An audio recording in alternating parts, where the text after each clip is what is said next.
কাঁচা গোশত দমে দিয়ে রান্না করার যে প্রসেসিংটা সেটাকে কাচ্চি বিরিয়ানি বলা হয়। এটা মোটামুটি সবারই জানা। তো এখানে আমি কাচ্চি বিরিয়ানি রান্না করার জন্য ৩ টা উপকরণ অ্যাড করিনি। চিনি, লিকুইড দুধ আর হচ্ছে জর্দার রং। এই ৩ টা আমি অ্যাড করিনি। আর বাকি সবকিছু আমি আয়োজন করে নিয়েছি। বেরেস্তা, আদা রসুন বাটা, তারপরে রাঁধুনির যে কাচ্চি বিরিয়ানির প্যাকেটটা সেটা দিয়ে আমি কাচ্চিটা করব।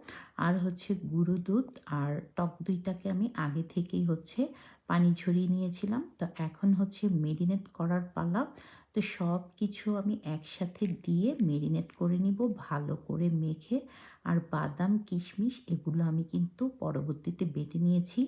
এখানে আমি ঘিটাকে লিকুইড করে নিয়েছি। গরম ঘি দিয়ে মেরিনেট করে আমি ওভারনাইট রেখে দিব।